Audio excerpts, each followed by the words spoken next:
involved in sponsoring the Institute. We are proud to do that.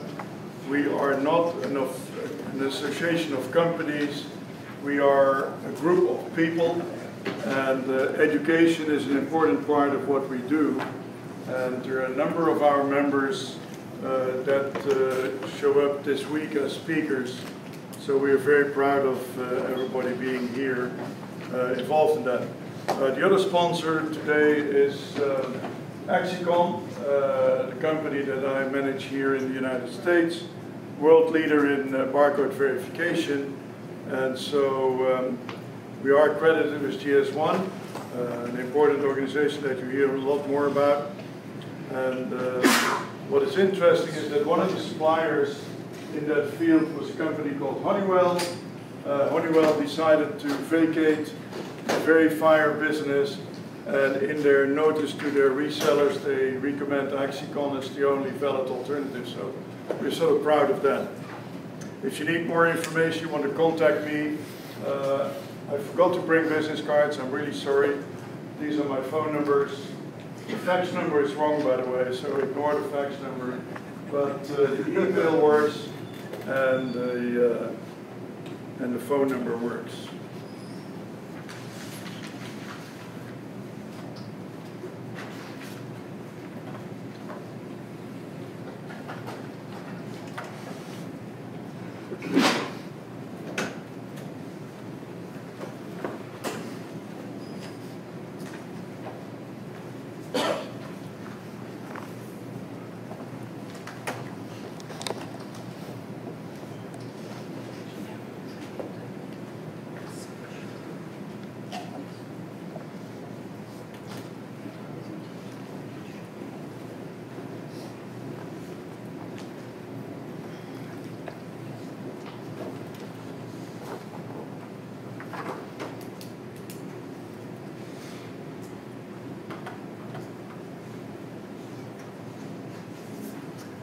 You will hear the word symbology used particularly today and probably tomorrow, but basically symbology is another word for the different types of barcodes, which we call symbologies.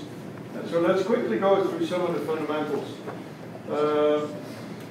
First of all, there's a character set.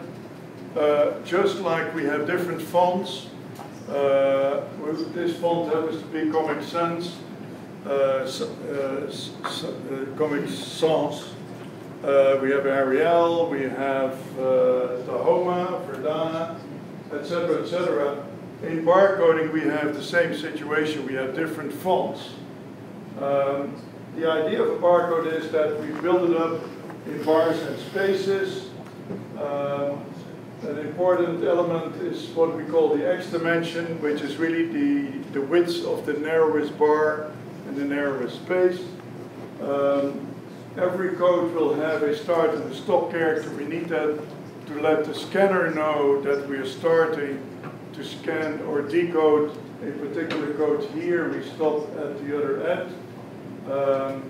And most codes are bidirectional in the way you can read them. You can read them from left to right or right to left. And then the length, of course, is something that is either defined by the symbology or it is totally free and user selectable.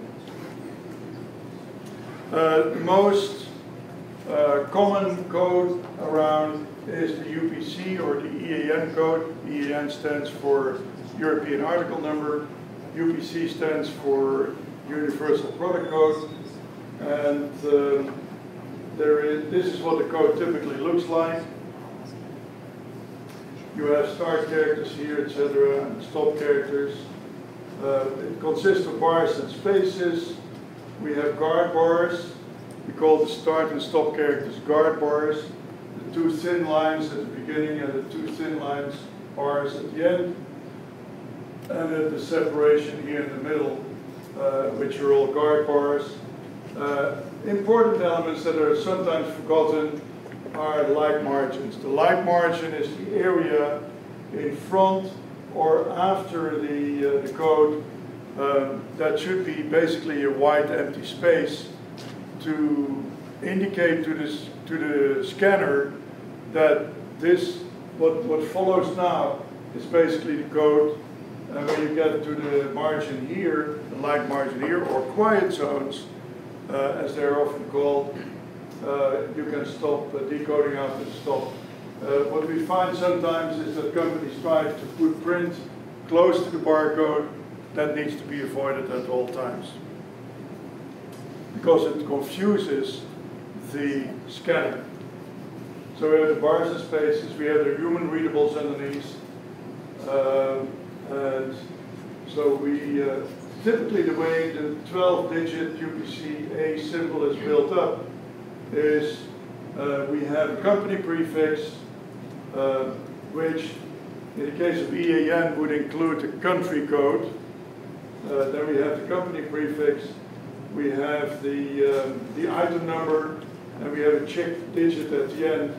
The check digit is, as the word suggests, the result of a mathematical calculation on the other numbers, and it serves checking purposes to make sure that the decoding has been done correctly. Code 39 is another symbology, and in terms of sequence of developments is pretty much the next one in line. There is one other in between. Again, code, like all codes, there's a quiet zone, or the light margin. We have a start character, a stop character, and it's an alphanumeric symbology. So we can encode numbers as well as letters. And so there's a combination of bars and spaces that constitute each of these, or that is the way we build up the characters in this code. The stop characters we talked about, there's a wide and narrow ratio. In the case, you see here that we have a ratio that all the narrow bars are all the same widths. They all have that. Maybe I should put on. Is this better? Yeah. All the narrow bars have the same widths. All the narrow spaces have the same widths. The wide bars and the wide spaces have the same widths. And so that is the concept of the ratio. There's a ratio between narrow and wide. And in some codes it is 1:3, in some codes it's 1:2, in some codes it's 1 to 2.5, depending on the symbology. So that's the wide to narrow ratio. We discussed the X dimension. That is the width of the narrowest bar. Possibly mention the inter-character gaps implications and directionality in the scan. So we can scan left to right, right to left. Inter-character gaps may exist in certain codes. In other words, there may be a space or a gap between one character and the next. Now, in many codes that does not exist, but some symbologies that is definitely possible. Then we have the 2D symbologies. 2D stands for two-dimensional, as you might imagine. There's an X and Y dimension. And here are some of the examples of codes that are around today. One of the older symbologies would be data matrix. Data matrix is widely used in the medical field, pharmaceuticals, medical devices, to identify as individual items or medication. But it is used in many other environments. It's a code that can be printed or etched very small, and you would find it on metal parts in direct part marking, which will be discussed this week as well. Typically you can recognize the data matrix by the L shape here and the clock tracks on the other edges. The Maxi code is one that is used only, to the best of my knowledge, only by UPS. It has been developed by UPS, and you will find it in all the UPS codes. PDF 417 looks like a 2D code, but it really is a stacked code. We have stacks of individual lines of linear code. PDF is often used on driver's licenses and ID cards and stuff like that. It's used on a lot of government documents. When I became a US citizen, my I-400, or I think it's an I-400 form, I filled it all out electronically online, and when I printed it out, it had a PDF 417 code at the top of the page, which contained all the data that I had, the variable data that I had entered on the form. There are other codes. AIDCTI code is a very important code for certain applications, and that will definitely be discussed later. By the way, code 16K is also a stacked code. Code 1 is less in use, and there are some others that are questionable whether they are two-dimensional codes or not. Just a minute on QR code, a code that is becoming really, really very popular. It's the code where you get invited to scan it with your cell phone. A lot of advertising in papers, on newspapers, in color inserts in your papers, in magazines, where scanning the code will lead you automatically to the website for that particular company. QR code was developed in Japan by Denso in the mid-90s or the early 90s. Originally only used within the Toyota company for internal purposes. Then very quickly, or the beginning of the 2000s, started appearing in huge sizes on billboards in Tokyo and in Seoul. And people could use their cell phone, take a picture, and go straight to the website of the company that was advertising on that billboard. That is still very much the application today. The AIDCTI code is used by airlines at the moment. Some airlines offer you the opportunity of checking in online. You can then even receive your boarding pass online, either to print out at home or you can receive it on your cell phone, and you present your cell phone to the TSA first for the security check. Well, first at the check-in desk, if you have bags to check, for example, then at TSA, and then at the gate, all paperless application. That's where the AIDCTI code is used a lot. And as I said, those codes are really not 2D codes. They look 2D, but they're stacked linear codes. Linear fundamentals can hold anywhere from 100 or lower to about 2,000 characters in one single symbol. It has error correction, which means that if you have that much information in a code and there is a little damage, you want to be sure that you can still read the code. Error correction, and there's a more scientific way of explaining it, but error correction basically provides for duplication of information, so that when you have somewhere an ink spot or a damage in the code, you can still read it. And the level of error correction that is applied to a code depends very much on how you program it and how you create the code. A lot of user freedom. But it is very often referred to as a portable database. That's also where the word PDF 417 came from, portable data file 417. Because rather than using the linear code to access a database, with the 2D code you have the ability to carry the database with the item. Think of a driver's license. When you have a cop and he scans your driver's license, he doesn't necessarily have immediate access to a central database. But by scanning it, he would then have the ability to get all the information into his system. All right? And stacked or matrix, we discussed. Error correction, this will be covered more in detail. Reed-Solomon is a technology that is used very much in that field.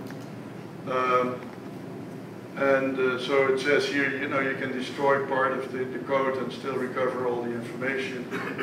And so it's a mathematical formula that recreates the data. Here's an example of that. Those are significant damages, but it's still possible to read some of these. Module size is again the X dimension is the size of the individual block in the two-dimensional code. It's like the thinnest bar in a linear barcode. And then the correction, the error correction will be discussed later. And then the code words in data encodation. In other words, we rather than individual characters, we work with code words that constitute the string of data that is encoded in the 2D symbology. We call that code words. It is important to understand barcode fundamentals because I think we covered that well this morning.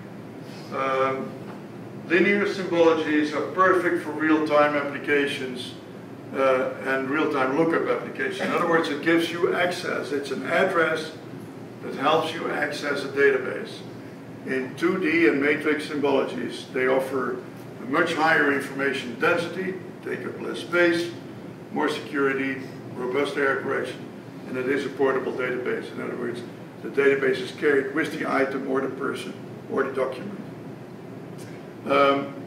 The next discussions will be on how we scan barcodes, how we print barcodes, and I'm going to stop talking, but you may have some questions. There was a very brief introduction of some of the elements that will be discussed, and there were some triggers for the people that will be following me as to the things that they have to cover. Paul? Yeah. Could you go back one slide, please? Yeah. Robust error correction. Thank you. Yeah. That's it. Thank you. All right. Paul, thank you very much. Our next speaker is going to be John Fay from Zebra. If you need to make a quick break, go ahead, but a couple minutes at most, just as we get changed over.